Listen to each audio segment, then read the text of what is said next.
Il-Federazzjoni Maltija tal-Ġudo organizzat it-33 edizzjoni tal-Malta International Judo Open, 4 avvenimenti ewlenin illi saru fl-Akkademja tal-Ġudo ta' Malta bil-parteċipazzjoni ta' 9 pajjiżi illi kompetew għal 25 medalja ta' deb.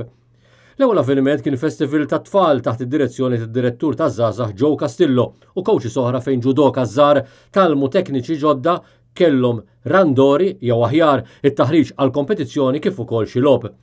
Il-kategoriji Espoir kienu dominati mit-tim nazzjonali tal-Ungerija. Clive Camilleri, student tal-Iskola Nazzjonali tal-Isport, kiseb il-medalja tal-fidda fejn wera illi fil-futur jista' jkun wieħed mill-ġudokas ewlenin. Fil-finali tiegħu minkejja illi kien qed jikkontrolla l-logħba tajjeb ħafna, l-esperjenza superjuri tal-avversarju tiegħu waqfitu milli jispiċċa fl-ewwel post. Il-kategorija tal-kadetti kienet ukoll dominata mill-Ungeriżi. Għal uħud mill-kadetti Maltin din kienet l-ewwel darba illi kienu qegħdin jikkompetu f'kompetizzjoni internazzjonali li ma' esperjenza ser tipprovdi stimolu sabiex ikomplu jtejbu il-livelli tagħhom. Malta ġiet l-ewwel f'din il-kategorija b'4 medalji tad-deb. Rodney Zammit kien protagonista meta rebaħ il-kompetizzjonijiet kollha b'faċilità. It-taħriġ tiegħu riċenti fil-Ġorġja mill-coach il-ġdid Giorgi Caldani żgur illi qed tagħmel id-differenza. David Kukic illi jittrenja mat-tim Malti rebaħ id-deb fil-81 kg. Il-kategorija tal-bniet Malta sorprendit permezz tal-kadetta Laura Castillo.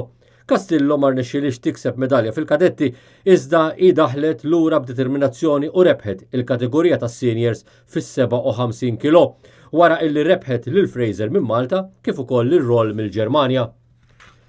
Ir-raba medalja tad-deb intrebħet minn Shirley K. Kakija illi rebħet l-ewwel medalja tad-deb tagħha f'kompetizzjoni internazzjonali. Kakija rebħet lil ġudokas mill-Finlandja u l-Ġermanja. Georgia spiċċat fl-ewwel post fil-kategorija Open wara illi rebħu żewġ kategoriji tal-irġiel. Iżda l-qofur tal-ġurnata kienet il-logħba ta' ħbiberija illi saret bejn Rodney Zammit u Paul Rigerd, persuna b'diżabilità illi qiegħed Malta bħala partiċipant ta' proġett ta' volontarjat u inklużjoni illi bħalissa qed jiġi organizzat mill-Federazzjoni Maltija tal-Ġudo.